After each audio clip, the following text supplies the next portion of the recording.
Hi, I'm Herbshot Plummer, and I am an intern in the Principal Preparation Program at Prairie A&M University. I'm currently employed as an ESL science teacher at a junior high school. I have about this is year 6 as a educator, and I have about 10 years as a certified educator. I have about 10 years total working in the education field. So a little bit about my background. So I am 5 of 8 children, and the first of us has severe special needs. So my bachelor's degree, she's most certainly the why, and she's most certainly the cause for me for me going to get my bachelor's, and even now inspiring me to get my master's. So, and my bachelor's degree is a bachelor's of science. I'm a bachelor's of interdisciplinary studies with an emphasis in special education.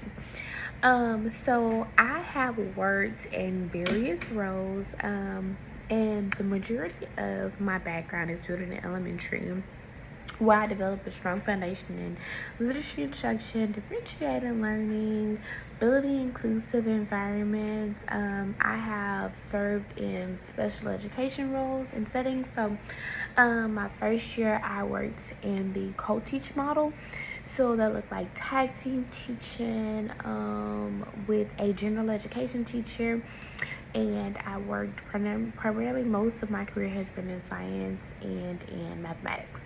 And so after that, I worked as a special education teacher in a research setting, so where the students would come to me to work on their IEP goals, and then I worked also as a inclusion teacher, where I would actually push in for the students for a brief amount of time. And then I worked in behavior. I worked in the behavior setting before, where children with significant behavioral disorders, I work with them to complete academic and functional goals. And then I've also worked in a self-contained setting with individuals that are cognitively impaired, and they need more of a modified, seclusive environment. And now I'm serving as an ESL teacher, and I've also kind of touched in those various roles. Like, I've also served as an ESL teacher. Well, this year I'm fully immersed into the ESL realm.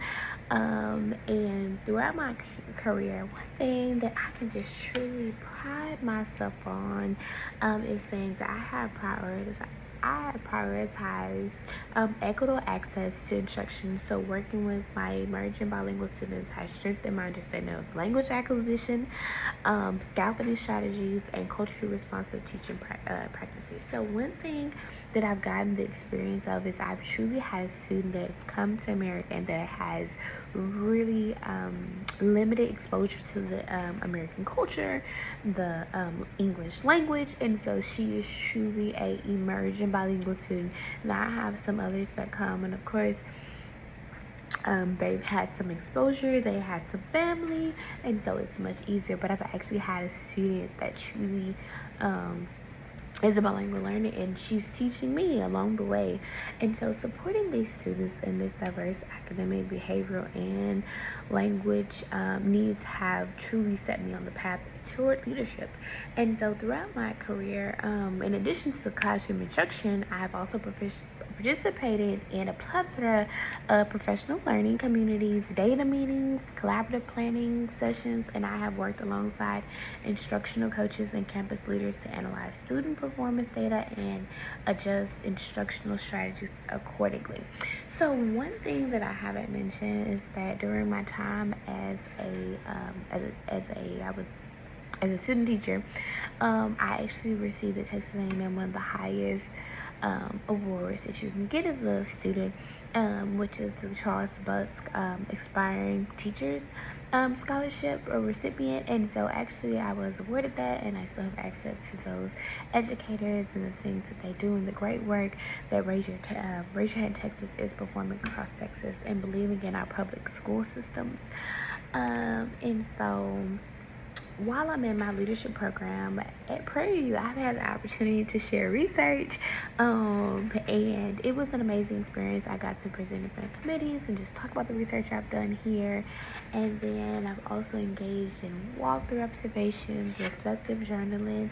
I've sat in many of campus data analysis and alignment of school improvement goals by leading those district initiatives. And so for me, when I think about what does it look like for the next 3 to 5 years, so my goal ultimately is to transition into a campus leadership role, and specifically as an assistant principal and eventually becoming a principal.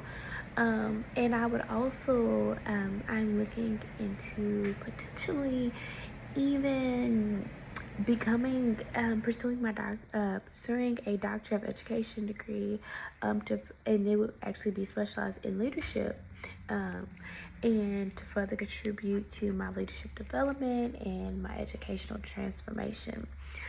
And so, thinking about this video, thinking about how I was going to do this, honestly, I was nervous, but I realized that you can't be nervous when you are the principal. So it kind of made me step out of my comfort zone a bit.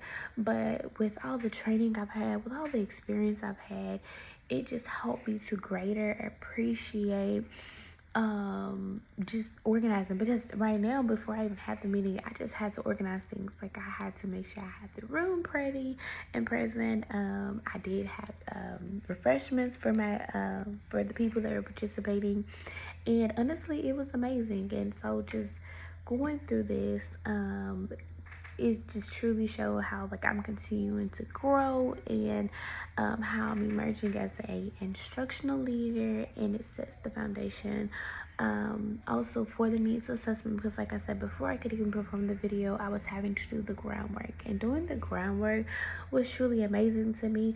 And then even just getting with teachers, like saying like, hey, I have this thing going on, like, are you interested, and even looking at, okay, well, what problem exactly are you, what are the things that you're going to even talk about, what are the things you're going to present, even having to develop a specialized PowerPoint, having to talk with my campus leaders, having to just collaborate different things. It just puts me in the mind frame of like, you don't see a lot of the groundwork that goes into the leadership roles that we have.